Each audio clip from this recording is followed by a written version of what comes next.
Ladies and gentlemen, please welcome to the stage Germán Alcayde Ford, Executive Chairman, Atlantic Business Consulting, and our esteemed panel.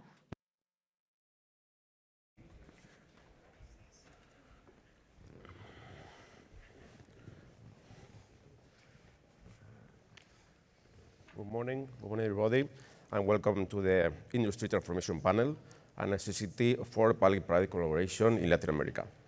Pandemic, as you know, has changed all our lives, and the industry needed to do a better innovation. So I'm really honored to moderate this panel and to introduce very good friends.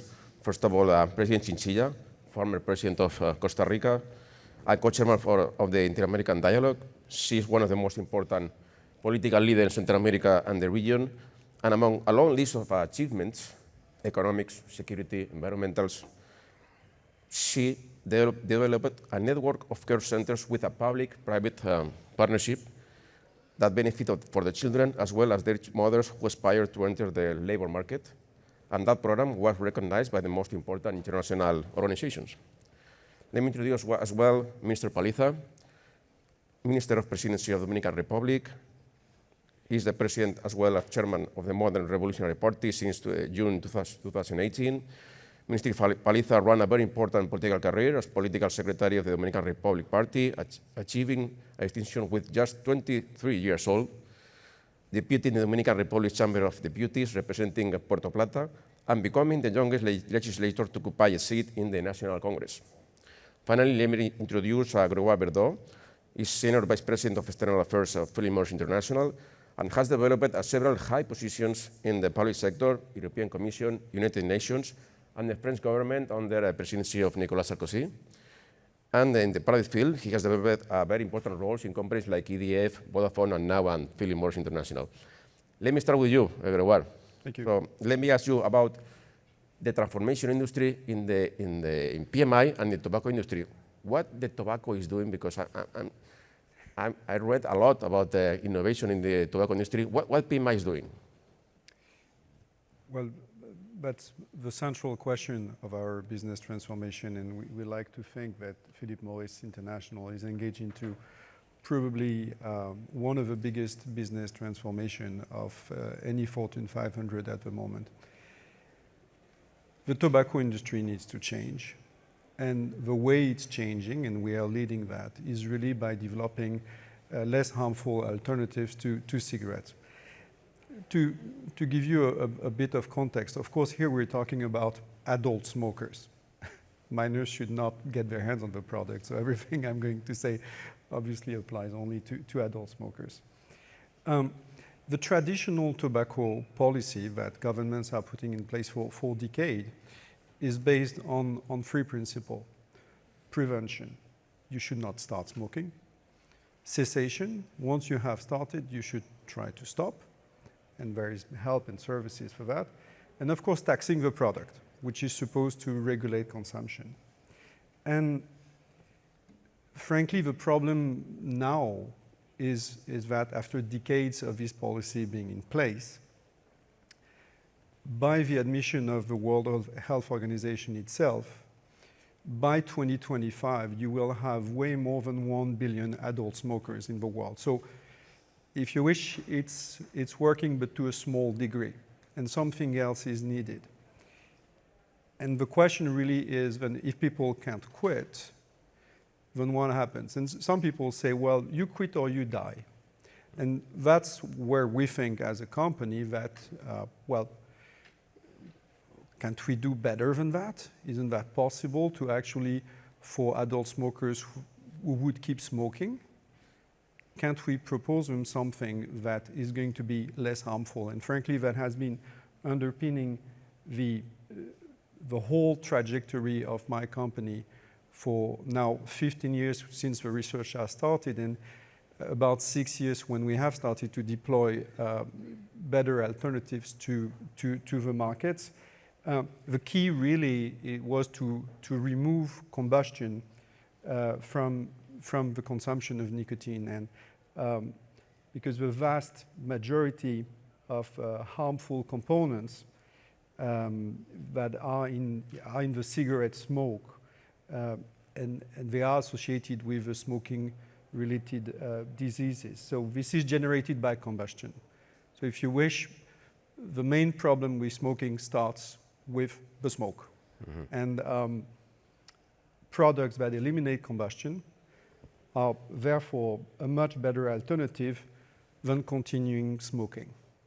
And if it's done right, and this is the whole possibility that is offered by various categories of product, heating tobacco, or of course vaping, then you are eliminating that problem. And this is something that international regulators have now looked at in a number of places, because of course there is scientific evidence behind all of that.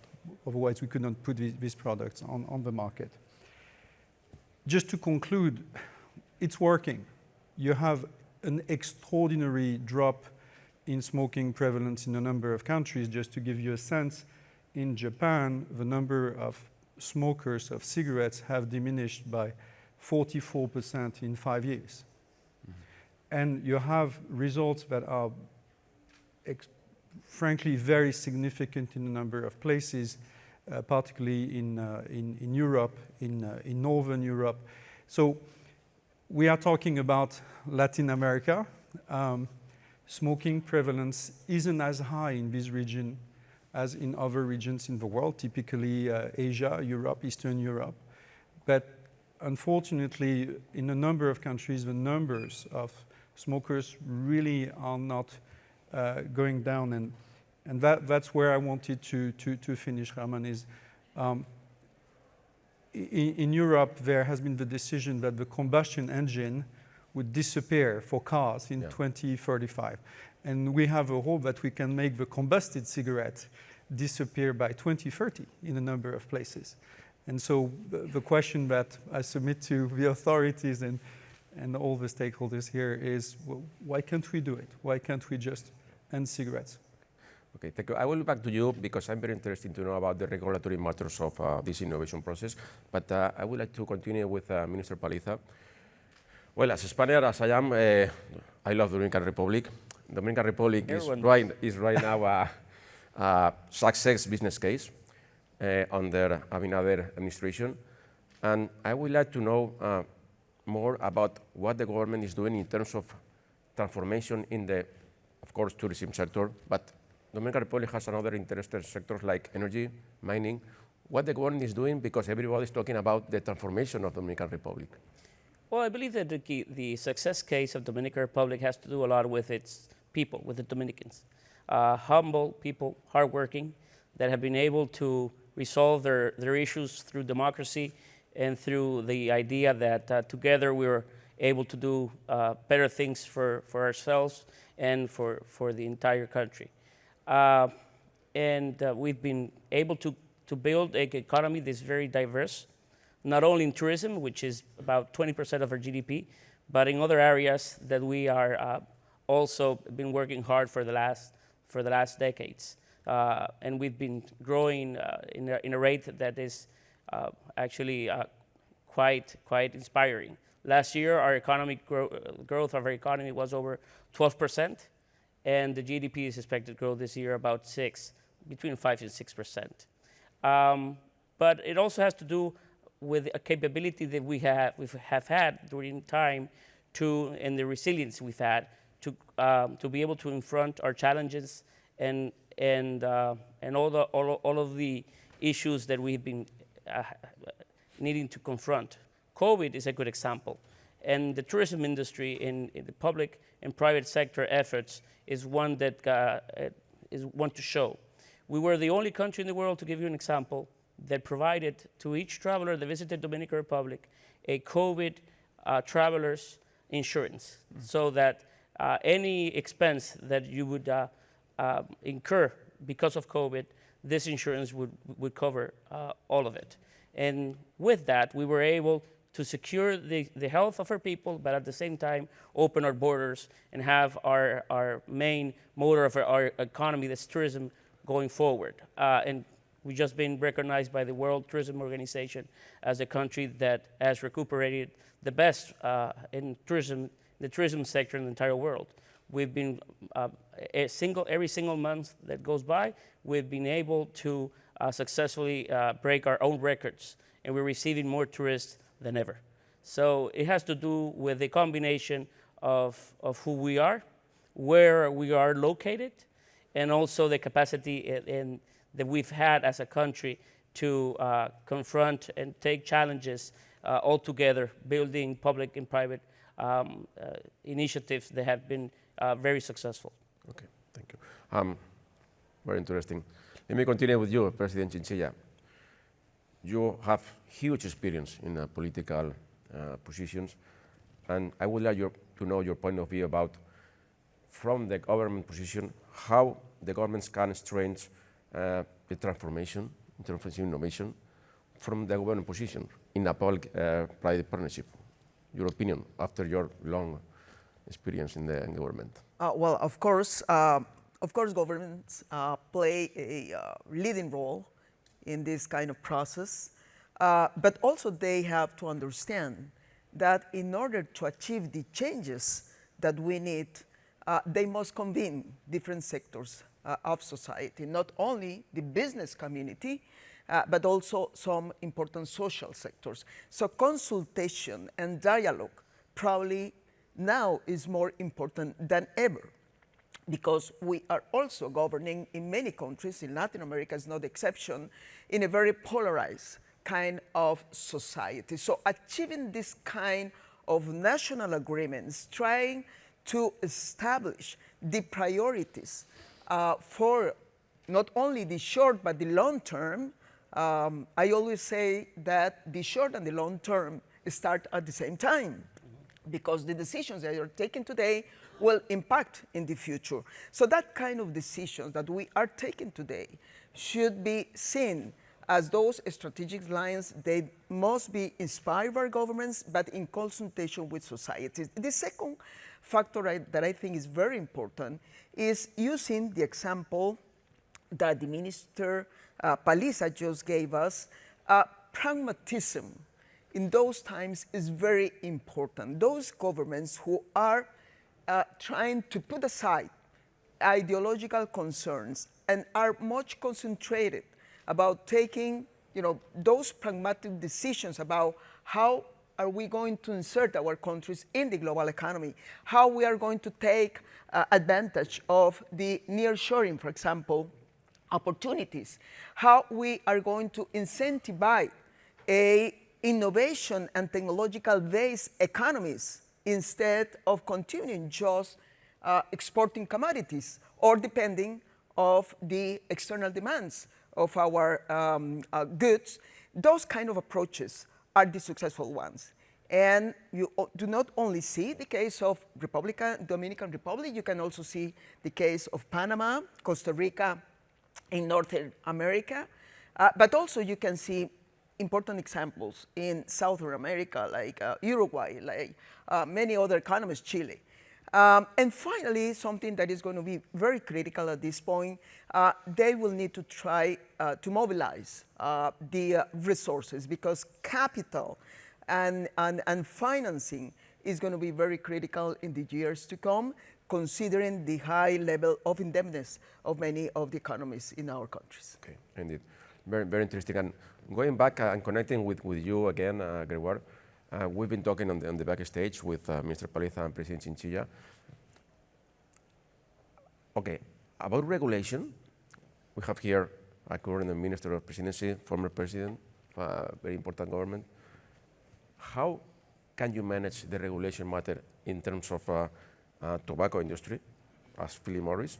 How can you do the best approach to governments like, for example, here we have Dominican Republic and other countries in Latin America?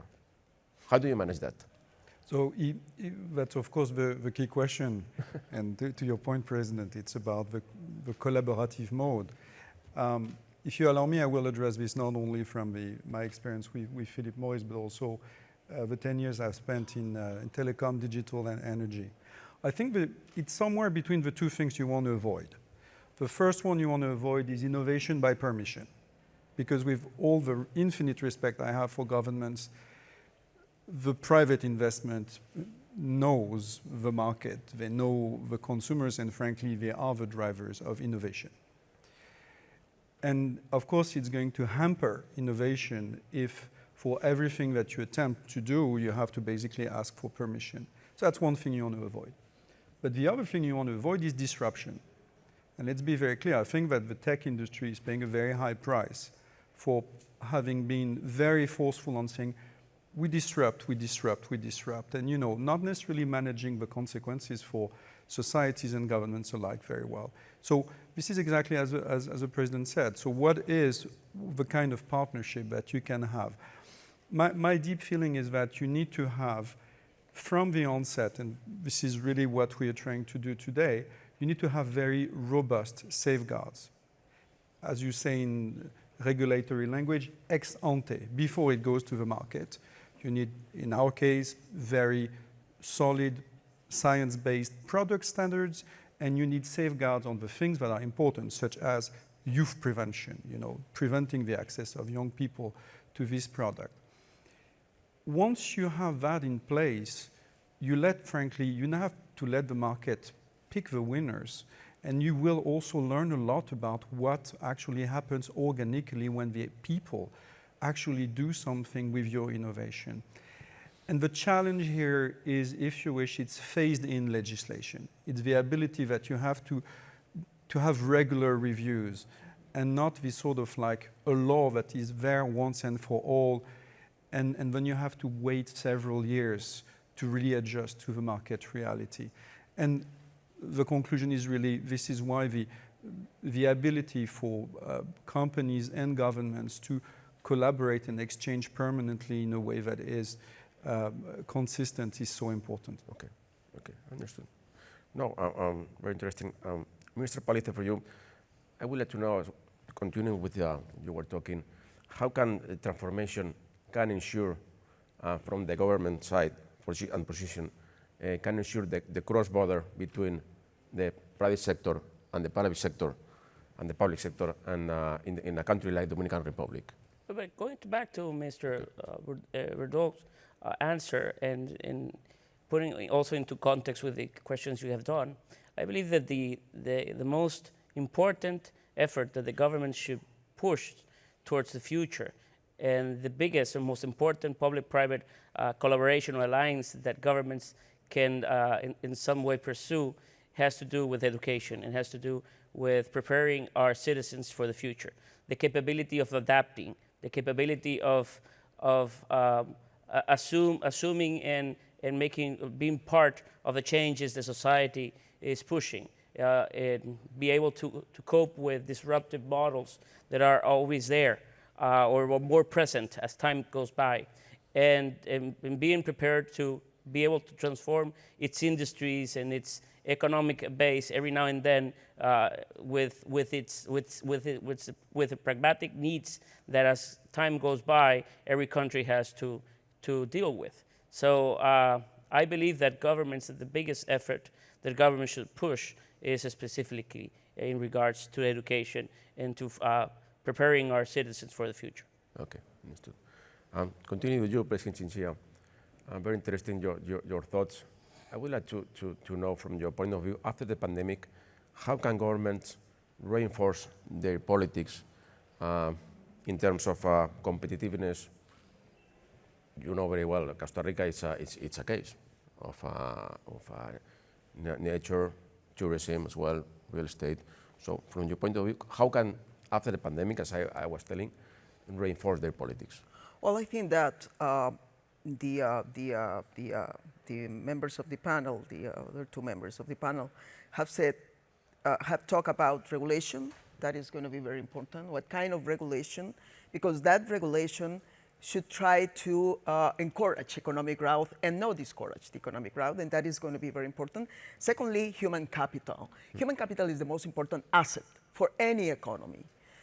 So investing in education continues to be a priority. However, what the United Nations is telling us is that most governments in the world after the pandemic decreased the investment in education. And finally, digital technologies.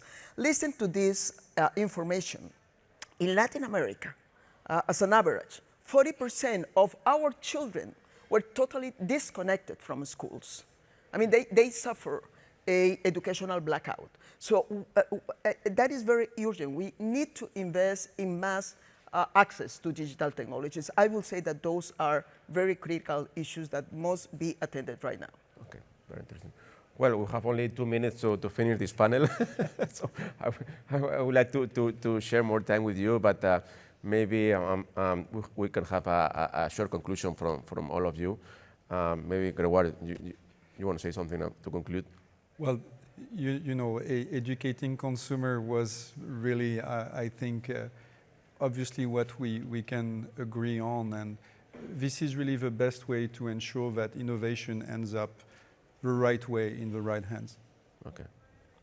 Minister? No, in COVID, as President Chinchilla was saying, is the greatest example of the need of preparing our citizens for any issues that they can, or any challenge they can confront.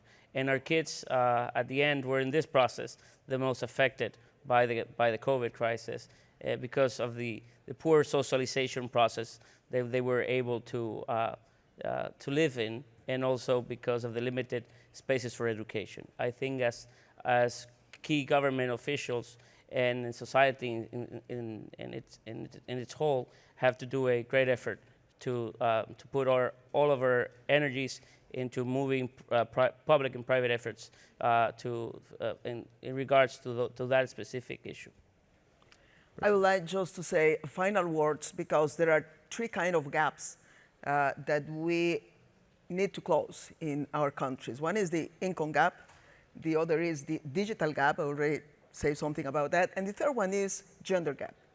And so let me say just final words about the gender gap, because also when we discuss about how to invest in education and in technologies, we have also we also need to prioritize the access of girls and women to digital technologies. That will be the only way to close faster that kind of gender gap that we have. Thank you. Thank you. Finally, I would like to thank you, Concordia, to facilitate us this public and private panel. And hopefully, I would like to see you in New York, in the Concordia Summit, during the UN Week. And thank everybody for staying here, and hope to see you in New York. Thank you. Thank you.